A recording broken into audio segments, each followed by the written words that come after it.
Hello, and thanks for your interest in Playbook. Hopefully by now you've seen the explainer video on our homepage and reviewed some of the content on our website.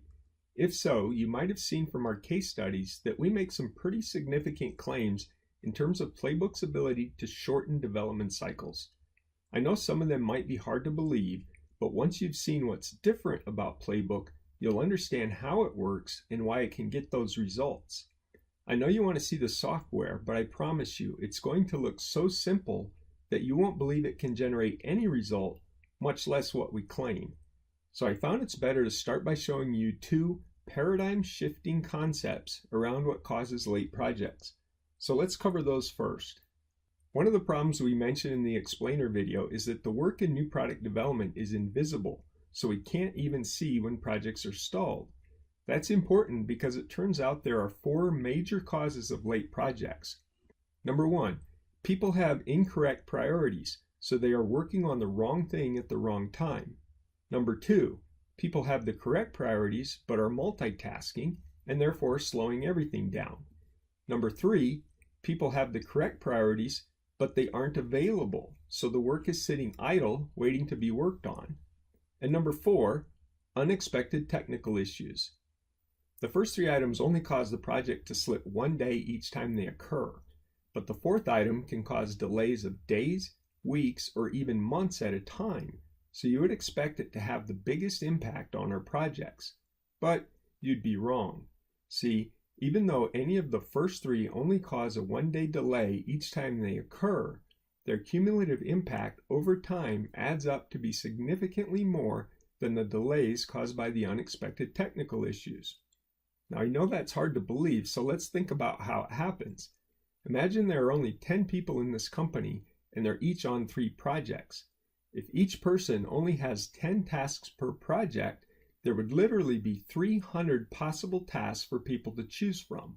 So what are the chances that the 5 or 6 critical ones would actually get worked on each day? And what's the impact if they don't? It turns out it's significant. First of all, every day you don't work on the correct tasks, the project gets one day longer. That's obvious, but what's not so obvious is how quickly this adds up and creates significant delays. So I created a way to show it. This graph shows the impact to the schedule based on how many days per week you work on the correct priority. So if we start with a 12-month project as a baseline and work on the correct tasks 5 days a week, the schedule won't increase at all due to wrong priorities. But what if we miss the correct priority 1, 2, 3, or 4 days per week? How much do you think the schedule will grow? Now I want you to think about this before I show the answers, so pause the video and write down your guesses for each of these.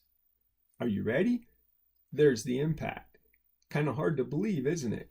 And don't worry if you were way off. Most people are. Remember, we have hundreds of tasks to choose from and no tool that provides visibility to them, not to mention their priorities. So it's not hard to imagine we really only work on the correct task a couple of days per week most of the time, which is exactly why it's critical that we fix this.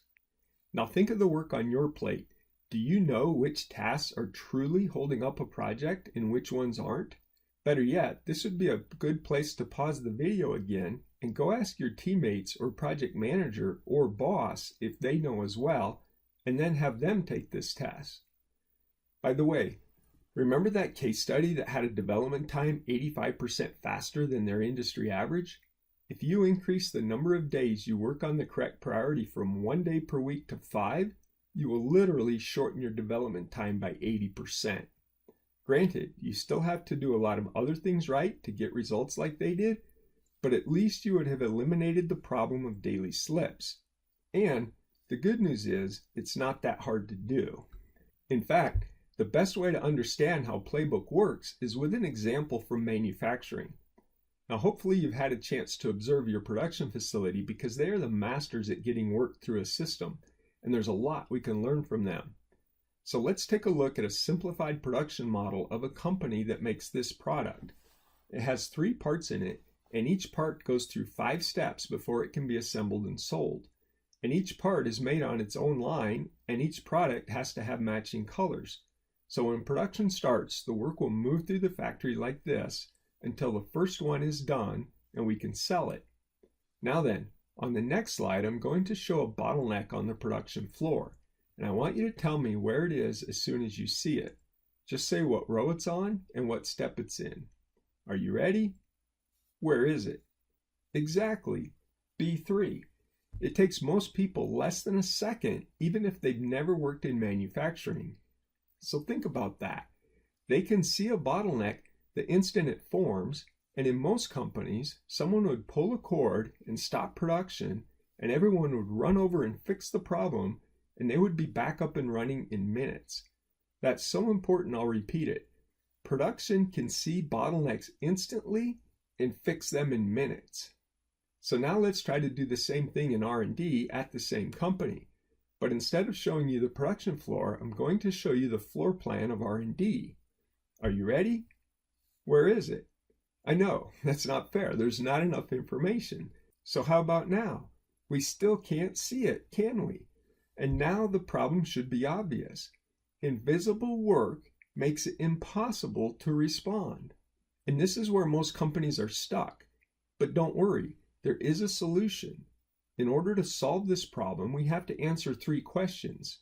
Number 1, what represents the work in R&D? Because we're not moving around physical parts. Number 2, what represents the throughput of that work, or the speed at which it's being completed? And number 3, where are those tasks? So the first answer is that the work is in the form of projects, and there's usually a lot of them. But not all of the tasks in a project have the same priority each day. See, the throughput of a project is only affected by the speed of the critical path, and every task that's not on the critical path has some slack in it. So, if we color the critical path tasks pink, we can see them. And in today's fast-paced and overloaded environments, it's important that we keep our eyes on the tasks that are near critical, so we'll color those orange. And now we know what the important work is for each project, as well as who is doing it.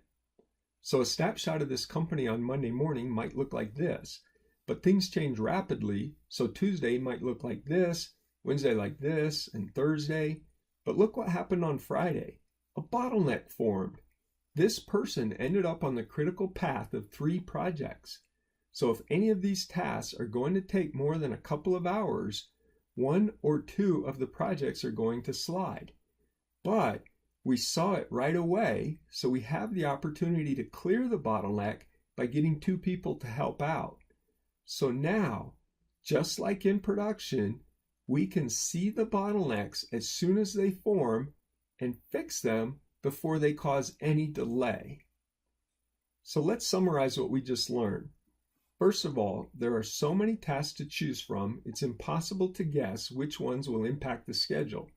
And because the work is invisible, it's impossible to know when the project has stalled. And that's bad because every day you don't work on the critical path task, the project gets a day longer. And these slips can easily double the length of your project. But if we could visualize and track the work like we do in production, we would have the same ability to identify bottlenecks and clear them instantly, which would greatly shorten our projects. So that's it for this part of the demo. Please follow the link to register for the rest of the demo, where I'll show you how Playbook solves all of this for us.